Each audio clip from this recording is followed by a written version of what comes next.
Hey there, Rick's Recaps welcomes you to 247 Fahrenheit. The movie unfolds with Jenna in a car with her fiancé driving home at night. Suddenly the car crashes, claiming her partner's life and leaving Jenna injured. The scene then takes a leap 3 years into the future. Jenna is seen on a trip with her friend Renee accompanied by her boyfriend Michael and his friend Ian. Seeking to help Jenna move on from her fiancé's death and find a new relationship, Renee planned this trip. Ian also privately expresses his interest in Jenna to Michael. Moments later, they arrive at the lakeside cabin by boat, and find Ian's uncle Wade waiting for them. The cabin which belongs to Wade becomes their welcoming haven. Despite Wade's warm hospitality, Jenna politely declines a drink, slipping away into the cabin while the others enjoy their shots.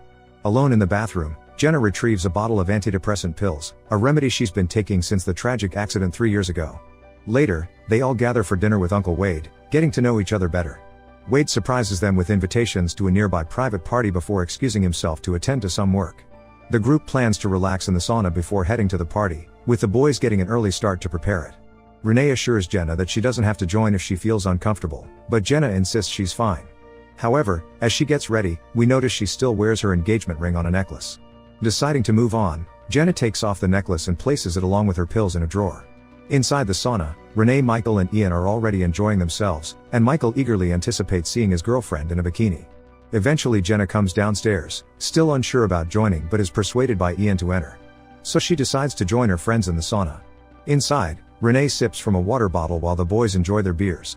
Ian reveals that Wade designed the sauna, showcasing its functionality by pouring water over the hot rocks, generating steam that intensifies the heat inside.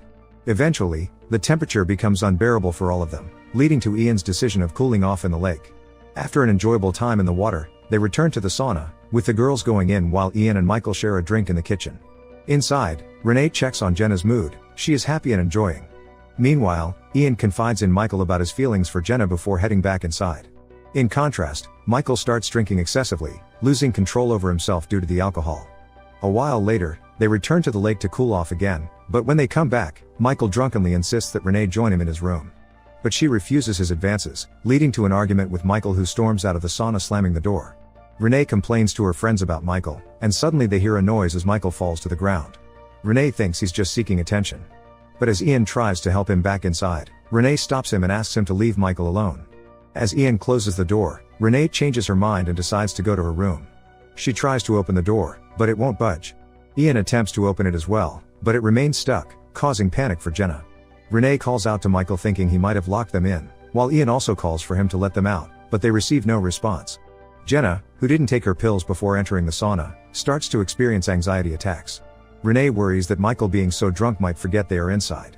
Jenna hopes that Wade will return and open the door for them, but Ian points out that when Wade returns, he'll likely assume they've gone to the party and won't check the sauna. Ian and Renee discover that the sauna door is blocked, leaving them trapped inside. Worried about their safety, Renee fears they may not make it out alive if they can't open the door. Unfortunately, the heat controller is outside the sauna, preventing them from adjusting the temperature.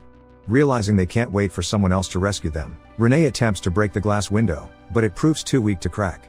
Using wooden tool and a towel, Ian takes out a hot rock from the sauna heater, but it's still too hot to hold. So they sip the water from the bottle and pour the rest in a bucket for the rock to cool off.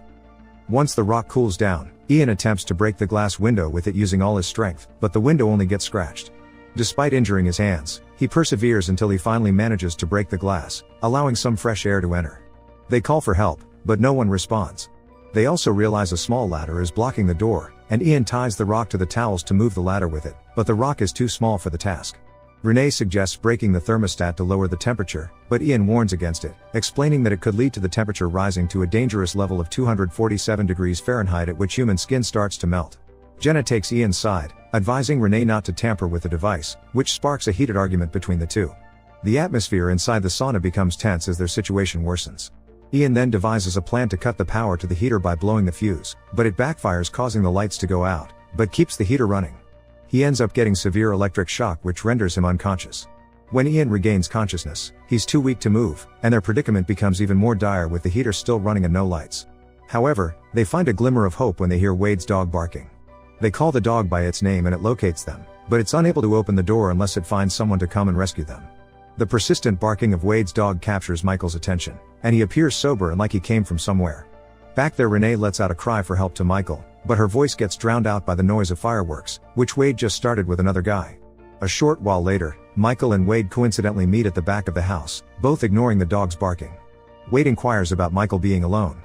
Michael answers he fell asleep on the couch after getting drunk and woke up to find himself alone in the cabin. Assuming his friends had left him behind to attend the party without him, he tried going there himself but was denied entry without an invitation. Forced to return to the cabin, he encountered Wade and the dog. Inside the sauna, the situation becomes dire as they run out of water, and Renee falls ill from the heat. She decides to break the temperature controller, believing it will lower the temperature, but Jenna intervenes, fearing it will worsen things. In the heat of the moment, Renee's yelling causes Jenna to accidentally hit her head with a rock, knocking her unconscious. Panicked, Jenna worries she may have harmed her friend. However, Ian reassures her that Renee is only unconscious. Overwhelmed, Jenna decides to break the controller herself out of desperation. Despite Ian's warning not to tamper with it, Jenna smashes the thermostat, causing the heat to skyrocket to its maximum of 247 degrees Fahrenheit. As the temperature rises dangerously, Ian's emotions spiral out of control, making Jenna fearful of him. Despite the pain, Ian persistently tries to move the heater in a desperate attempt to escape the escalating heat. Ian loses his mind and attempts to move the heater on his own, but it causes a gas leak, resulting in an explosion that severely injures him. At this moment, Jenna hallucinates that she has made it out alive, got some water to drink and poured on her body to cool off, but soon she finds herself back inside. Sadly, Ian loses his life in the explosion while Renee comes back to her senses, but remains weak. Jenna supports Renee by the broken window, tying her with towels for stability, but she eventually faints due to the intense heat.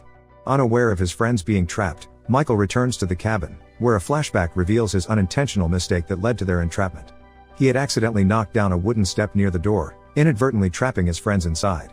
Later, Wade arrives at the cabin and discovers Renee's head visible through the window. Paramedics arrive, and Jenna and Renee are taken away on a stretcher, holding hands as survivors.